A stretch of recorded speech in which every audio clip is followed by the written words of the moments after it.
In my observation of society, there seems to be two growing sets of people, those that have money and those that do not. If creating wealth was a skill, how do people learn these skills? To be sure, we're not learning how to create wealth in school. And any available financial information on the internet seems to be more about preserving what you have or investing, not just creating a legacy or dynasty from scratch. So today's video is all about how to create wealth. I'm going to give you 5 fundamental steps in order to create a better financial future. Maybe you're looking to create wealth in your family, or maybe you've already got some wealth and you're looking to take it to the next level. Either way, these 5 steps are going to add a tremendous amount of value to you. Nothing in this video is going to be too complex or too complicated. It's about how you can take these 5 fundamental steps and work towards a better future. Now, before I continue, I want you to go pause the video, grab a paper and pen, because I want this to be more of a workshop. I just don't want you to write these 5 things down, but I want you to be able to transition into how can I implement these 5 things in my life. So now if you're ready to move forward and you've got your pen and paper ready, let's dive in. The very first step is to switch how we think. It's our mindset. Listen, we get exactly what we expect. If we silently expect poverty or that we're not going to have enough money to make our ends meet, then where do you think our finances are going? If we expect to suffer from money problems, we will suffer from money problems. However, if we expect to achieve great things, then we will put ourselves in an environment and on a trajectory in order to achieve great things. We call this in psychology a self-fulfilling prophecy.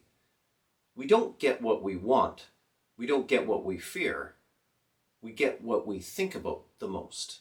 This isn't just about getting rid of a scarcity mindset. This is about becoming curious about what it takes to create financial success.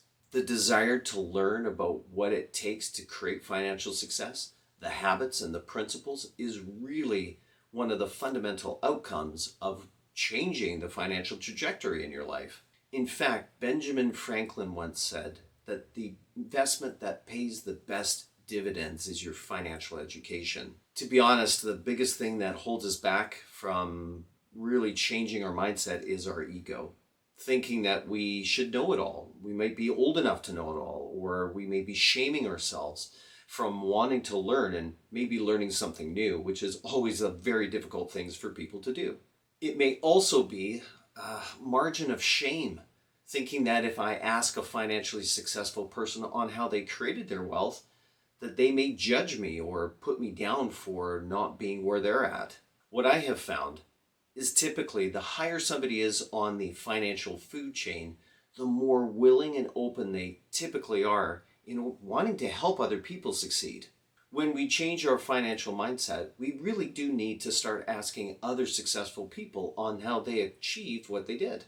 The second part about changing our mindset is normalizing conversations around the dinner table about money. For many older generations, and certainly I can attest to the way that my mom and dad used to talk about money, is there used to be a stigma about we shouldn't talk about money with our family. Maybe money was a taboo subject and parents didn't teach their children about the principles of what they were doing in order to accomplish financial success. I really do believe that conversations that avoid the topic of money with your family are rooted in a scarcity mindset, or that there was potentially conflict in prior generations about money, struggle that they just wanted to avoid. But if we are going to make a difference in our lives and our financial lives of our family, we really need to start negotiating and navigating around these conversations more effectively. We need to learn how to be more productive in our conversations about money and avoiding emotional, typically conflict that comes up with these discussions. In changing our mindset, we need to change the narrative of how we talk about money. Instead of saying we can't not afford to invest, why don't we shift the language to say, how can we invest? Let's be honest, even in popular culture, poverty seems to be romanticized a bit. In our education system, we seem to be talking about how great Karl Marx was and how about the equal sharing of poverty was somehow altruistic. We forget to teach others about how people started from nothing and became self-made multimillionaires. We shouldn't make our children's inheritance all about a scarcity mindset. That's in the way we think, it's in the way we speak, and it's in the way we act. Also, in the idea of financial mindset is this myth that all you need to do is work hard to become financially successful. If hard work was the magic to become financially successful, then all that you would need to do is find the hardest job to do to become wealthy. But let's be honest, it's more than about working hard. It's about working smart. And it starts with the way we think and the way we speak.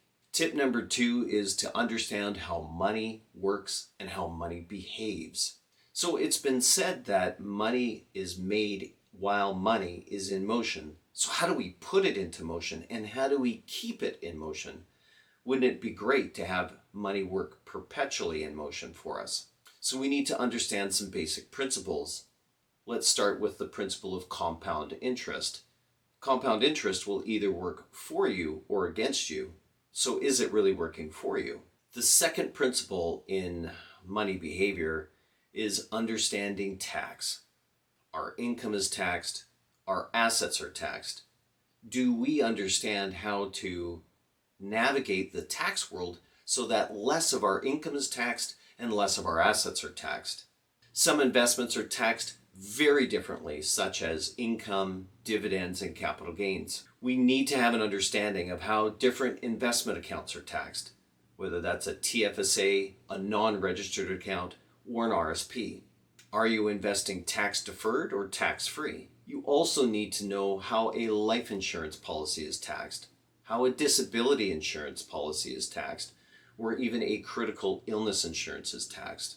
The number one factor in creating better financial outcomes is really paying attention to the tax. Tip number 3 is about systems and processes. And what this really boils down to is discipline and automation. If we're going to be committed to financial abundance, then we have to be committed to our discipline. We can't just leave our success to luck. We need to be committed to making ongoing and regular contributions to our investments. This can be known as dollar cost averaging, where part of your income automatically goes to your investment account. Another principle under process and automation is budgeting. From my experience, wealthy people save first and then spend the rest, while people stuck in a poverty loop spend first and save last. And so it becomes a mindset issue. And they're stuck in a poverty cycle, not thinking that they can ever break away from it. They don't realize that a daily $4 Starbucks is probably absolutely killing their cash flow. It's not just enough to think that you have a budget. You really have to know it. And that means you have to track your numbers. When you do a 90-day budget boot camp, you're going to be shocked by how much you waste on a monthly basis on just little frivolous things. Getting control of that spending, that frivolous spending, is going to make a huge difference in taking the step towards financial abundance. Look, I get right now that living in Canada is tough. There's a lot of inflationary pressure that all of us are facing. But it just means that we need to be more creative and find out-of-the-box ways to change our trajectory. So here's some other tips on systems and processes. You've got to know, keep, and maintain a good credit score. So how do you do that? Well, pay your bills on time. Don't get unnecessary credit. Do not finance a TV. I would highly recommend that you get an account with a credit reporting agency and check it every so often, maybe every 6 months, to make sure that you're on the right track to improving your credit score. Our ability to access credit gives us the ability to leverage to create wealth. We can use our good credit to purchase things, or we can use our credit to purchase assets. I think you could probably guess what's the better use of your credit. In 1957, Northcote Parkinson wrote this little book called Parkinson's Law. The main principle is that work expands to the time envelope provided. Said another way, a luxury once enjoyed becomes a necessity. So how do we apply this to wealth creation? One of the traps that many people fall into is the idea that as their income increases, they expand their lifestyle to match their income. The more income they make, the more they inflate their lifestyle. Unfortunately, they don't keep their current lifestyle and use the extra income to set aside for a rainy day.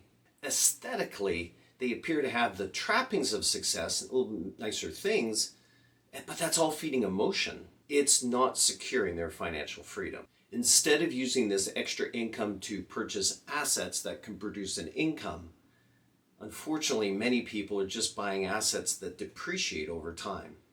They look rich without actually being rich. Therefore, over time, their net worth starts to shrink. The more wealthier the mindset, the more likely people are to take that extra income and set it aside to invest, to save for a rainy day or save for investment opportunities.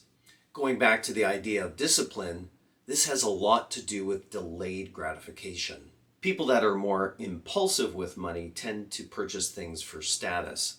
People with more discipline tend to buy more assets that can pay them while they sleep. As a personal story, my wife and I used to have this really cheap, awesome, but really cheap Toyota Corolla. Instead of driving a brand new car, I drove this Toyota Corolla for many, many years. I wasn't embarrassed to drive this cheap old Toyota. It was more like a badge of honor. And the car became a manifestation of our frugality. When we eventually did buy a new car, it was completely out of necessity, not because we wanted one.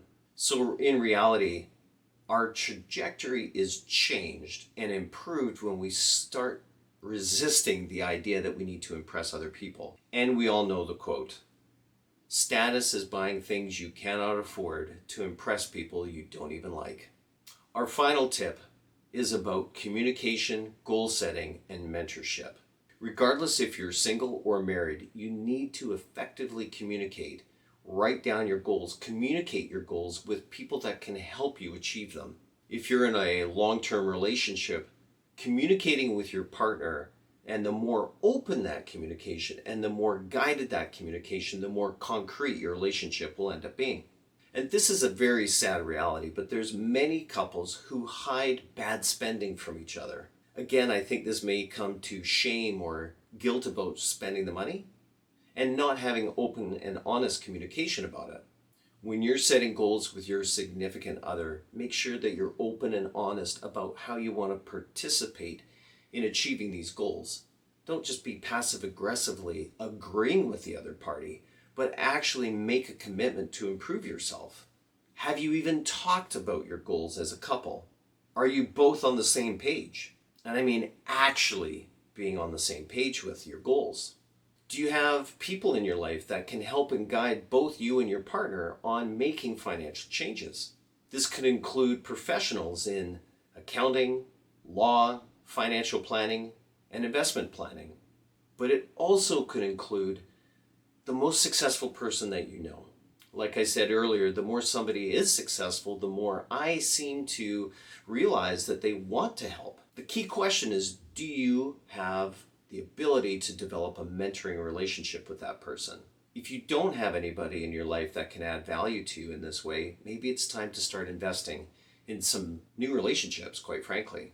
Look, if you don't have a mentor or don't choose a mentor will be chosen for you. And that means whatever you do the most will be influencing you the most. That means doom scrolling on social media is actually influencing you. It's time to start turning down the distractions and start paying attention to your life. Start reading books that can help grow you. Start listening to podcasts that might add value. It's time to start growing your potential. Quite frankly, this goes back to systems, processes, and discipline. Are you blocking time in your calendar to spend dedicated to your personal financial literacy? You've got to be dedicated on a daily basis to, even if it's 15 minutes to start growing your financial potential. And the most powerful thing about that is not to do it by yourself. Get your spouse involved. Get your kids, if you have them, involved. Make this a family affair. Don't just exist your children. Educate them. Teach them what you're learning. And help them set some of their own goals and help them achieve them. Maybe you have some hidden complementary skills that you didn't even know that exist in your family.